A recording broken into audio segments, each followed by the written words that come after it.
अस्सलाम वालेकुम नाज़रीन, मैं हूं तहरीम फ़ातिमा और आप देख रहे हैं मेरा यूट्यूब चैनल। उम्मीद करती हूँ आप सब लोग भी खैरियत से होंगे। पाकिस्तान के सदर आसिफ अली ज़रदारी इस वक्त पाकिस्तान में मौजूद नहीं है, जिसके बाद यूसुफ रज़ा गिलानी को कायम मुकाम सदर का ओहदा दे दिया गया और इस वक्त वो ओहदे पर मौजूद है। तो अमूमन यही होता है कि जब सदर मौजूद नहीं होता तो सेनेट के चेयरमैन को ये ओहदा दे दिया जाता है। अब उन्होंने ओहदे को मिलते ही, जब उनको ओहदा मिला है, उन्होंने आते ही 2 हंगामी ऑर्डिनेंस पास किए हैं।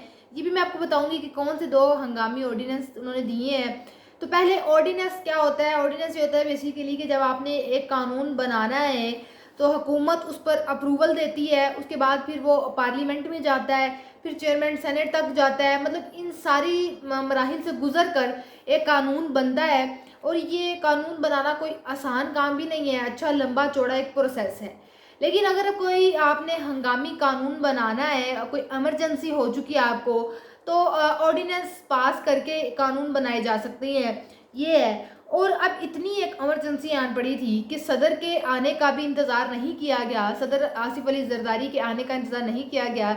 यूसुफ रज़ा गिलानी ने 2 हंगामी ऑर्डिनेंस पास किए। ये जब मैं आपके सामने रखूँगी तो आप ज़रा इसको देखिएगा कि ये कितने ज़्यादा ज़रूरी थे ये ऑर्डिनेंस पास होना, कि ये इन पर हंगामी फ़ौरन इन चीज़ों पर अमल दरामद किया गया है और सदर का भी इंतज़ार नहीं किया गया है। अच्छा जी, अब जो 2 ऑर्डिनेंस पास किए गए हैं उसमें मैं आपको बताऊं, यूसुफ रज़ा गिलानी ने जो पहला ऑर्डिनेंस पास किया है उसमें ये है, गौर करें तो आपको आइडिया हो जाएगा कि ये क्या वाकई हंगामी ऑर्डिनेंस है या नहीं है। उन 2 ऑर्डिनेंस की बात करें जो परवेज़ मुशर्रफ साहब ने आज पास किए हैं, उन 2 ऑर्डिनेंस की बात करें जो परवेज़ मुशर्रफ साहब ने पास किए हैं, तो उनका ताल्लुक भी इमरान खान के साथ है।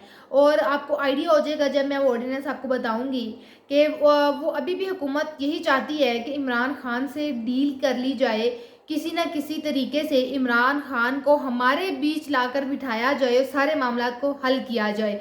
क्योंकि जो इमरान खान को हुकूमत ज़्यादा देर अंदर रखना नहीं चाहती और चाहती है कि जब तक इमरान खान अंदर हैं उनके साथ किसी ना किसी तरीके से डील हो जाए और वो क्या आज़ाद होने से पहले ही उनके साथ हमारी डील हो जाए, उसके बाद उनको आज़ाद किया जाए। ये सारा मामला है हुकूमत का। अच्छा, अब जो 2 ऑर्डिनेंस परवेज जो यूसुफ रज़ा गिलानी ने पास किए हैं उनका ताल्लुक इमरान खान के साथ है। तो पहला ऑर्डिनेंस ये है कि जो नैब है, नैब के पास पहले रिमांड का इख्तियार होता था। जब ये बना नैब परवेज़ मुशर्रफ के दौर में, तो तब ये होता था कि नैब के पास 90 दिन का इख्तियार होता था कि वो मुलजिम को रिमांड में रख सकता है। उसके बाद जब फिर पीडीएम की हुकूमत आई, उन्होंने ये नैब तरमीम की, उसमें उन्होंने चेंजिंग कर दी। 90 दिन से 14 दिन का इन्होंने ये टाइम ड्यूरेशन रख दिया था कि 90 दिन के जो रिमांड है वो नहीं होगा बल्कि 14 दिन का रिमांड होगा। फिर इंतहाई बहुत ज़्यादा वजूहात बताई गई कि जिसकी वजह से हमने इस वजह से नैब जो है उसमें तरामीम की हैं।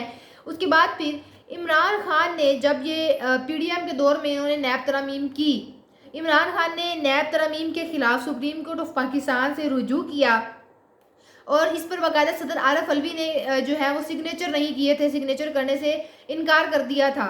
उसके बाद भी जब इमरान खान ने सुप्रीम कोर्ट ऑफ पाकिस्तान में ये मामला लेकर गए तो सुप्रीम कोर्ट ऑफ पाकिस्तान ने इमरान खान के हक़ में फ़ैसला सुनाया।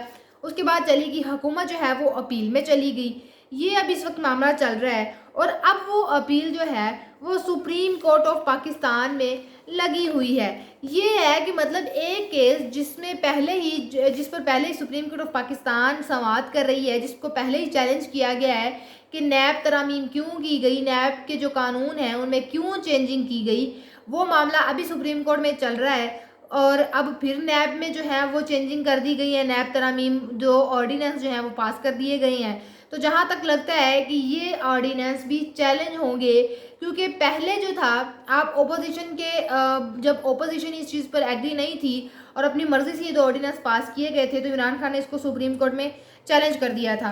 अब ऐसी क्या ज़रूरत आन पड़ी थी यूसुफ रज़ा गिलानी को कि सदर के आने का इंतज़ार नहीं किया गया और हंगामी नैब तरमीम ऑर्डर पास किए गए। तो ये तो अब चैलेंज ज़रूर होगा, नज़र भी आ रहा है कि 14 दिन के रिमांड को बढ़ाकर अब जो इसमें चेंजिंग की गई है वो ये कि पहले 90 था, 90 से इन लोगों ने कम किया 14, अब 14 से बढ़ाकर इन लोगों ने 40 दिन तक का रिमांड रख दिया है। क्यों? वजह ये है क्योंकि आज एक तो मुल्क भर में छुट्टी की गई थी यौम तकबीर की। इमरान खान का आज साइफर का मामला सुना जाना था। अब क्योंकि इमरान खान डील करने के लिए मान नहीं रहे, तो इमरान खान को नैब के किसी और मामले में गिरफ्तार किया जाएगा। नैब के किसी और, इमरान खान पर नैब का केस बनाया जाएगा। इमरान खान मजीद 40 दिन जेल के अंदर रहेंगे, नैब की कस्टडी में रहेंगे, रिमांड लिया जाएगा इमरान खान का। इसीलिए ये एक हंगामी ऑर्डिनेंस पास किया गया है। 14 दिन से 40 दिन का रिमांड जो है वो मंजूर किया गया है, ताकि इमरान खान एक दफ़ा फिर कोई महीना 10 दिन, 1 महीना 10 दिन अंदर रहेंगे। ये है, इसकी ज़रूरत अचानक आन पड़ी है ताकि इमरान खान को फिर से किसी न किसी एक केस में गिरफ्तार कर लिया जाए। अच्छा, अब जो दूसरा ऑर्डिनेंस है वो अब आपको बताऊं, उसमें फॉर्म 45 और फॉर्म 47 वाला जो मामला चल रहा था, वो मामला इस हल होने को नहीं आ रहा। अवाम कहती है हम फॉर्म 47 वाले को नहीं मानेंगे, फॉर्म 45 वाले जो हैं वो हमारे सही लोग हैं जो जीते हैं। तो दूसरा जो ऑर्डिनेंस पास किया गया है उसके मुताबिक जो रिटायर्ड जजेस होंगे, अब वो भी धांधली केसेस की समाअत को सुन सकते हैं। मतलब कि वो जजेस जो अपनी नौकरी से फारिग हो चुके हैं उनको अब लाया जाएगा, और वो भी अगर कोई धांधली का मामला है, फॉर्म 45 या फॉर्म 47 वाला मामला, उस केस की समाअत कर सकते हैं। तो अब आप देखें ज़रा कि किस तरह, किस बारीकी के साथ ये ऑर्डिनेंस पास किया गया है। फॉर्म 45 और फॉर्म 47 वाले मामले पर खेला जा रहा है कि अपनी मर्जी के जजेस लाए जाएंगे, अपनी मर्जी से फैसले करवाए जाएंगे। किसी को क्या, जो हम अब ये साकिब निसार, लतीफ़ खोसा साहब को तो ये वाले जज हैं, इनको तो लाने से रहे, तो हुकूमत और इलेक्शन कमीशन आपस में मिल गई है, अपनी मर्जी से वो जजेस लाएंगे जो इनके हक में, जब जो फॉर्म 47 वालों की हुकूमत बरकरार रखेंगे उनको लाएंगे। तो इस बारीकी के साथ वारदात डालने की कोशिश की जा रही है। मतलब कि रिटायर्ड जजेस को अब इलेक्शन ट्रिब्यूनल बनाया जा सकता है, वो वहाँ पर जाकर ड्यूटी करेंगे। उसके बाद फिर इलेक्शन कमीशन इनको अपॉइंट करेगा, और उसके बाद ये जाकर ये फैसला करेंगे कि हाँ जी भाई फॉर्म 45 वाला जीता है या फॉर्म 47 वाला जीता है। तो इस तरीके से मतलब कि आसानी के साथ कि अपने फैसले अपनी मनमर्जी कर सकते हैं, और धांधली वाले केसेस क्या सुने, मतलब मज़ीद धांधला हो सकता है। ये सारा मामला इस वक्त पाकिस्तान में चल रहा है। मतलब को आप कह लें कि आवाम को इन लोगों ने अपने पीछे लगाया हुआ है अंधाधुंध। कोई मुल्क की आप डायरेक्शन बता दें कि इस वक्त हमारा मुल्क किस डायरेक्शन में जा रहा है, कोई समझ आ रही हो। पिछले हफ्ते कुछ होता है, आज जो हफ्ता चल रहा होता है उस हफ्ते में कुछ होता है। आवाम को पागल बना के रखा हुआ है। अगर कहीं से एक अच्छी खबर आने को मिलती है, अगले हफ्ते कुछ नया हंगामा हो जाता है, आवाम उस चीज़ में उलझ कर रह जाती है। तो पाकिस्तान तमाशा बन के रह गया, और बाकी सारे जो ममालिक हैं वो पाकिस्तान का तमाशा देख रहे हैं। इकोनॉमी जो है वो डूबती जा रही है, पाकिस्तान में कोई पैसा लगाने को तैयार नहीं है, सरमायाकारी हो नहीं रही।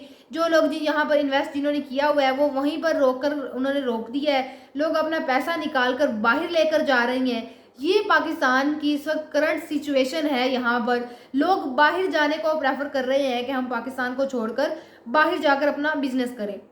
और उसके बाद ये जो एक आज छुट्टी दे दी गई है बिला वजह की छुट्टी, और क्योंकि आज इमरान खान की साइफर केस में समाअत होना थी, तो पाकिस्तान की आप जुडिशरी, पाकिस्तान की अदलिया का नंबर देख लें वर्ल्ड वाइड के पाकिस्तान की जुडिशरी किस नंबर पर आती है इंसाफ फराहम करने में, तो वो कोई 140 137 नंबर पर जाकर आएगी कि पाकिस्तान में जो जुडिशरी है वो इंसाफ देने में बहुत ज़्यादा पीछे है। तो पाकिस्तान की अदालतों को तो ये चाहिए था कि पाकिस्तान की अदालतें छुट्टी वाले दिन भी काम करें, लेकिन आज बिला वजह की छुट्टी दे दी गई है जब कुछ करना भी नहीं था। और चीफ जस्टिस काजी फायज़ ईसा ने जल्दी से अदालतों में छुट्टी की ताकि आज जो है केस की समाअत ना करनी पड़े, इमरान खान को थोड़ा लंबे पीरियड के लिए अंदर रहना पड़े। 26 साल के बाद हमें याद आ गया कि आज का दिन भी हमें मनाना चाहिए, और सिर्फ आज के दिन आप यकीन वाले कि ये दिखाने के लिए छुट्टी की गई है कि हमारे पास बम भी है।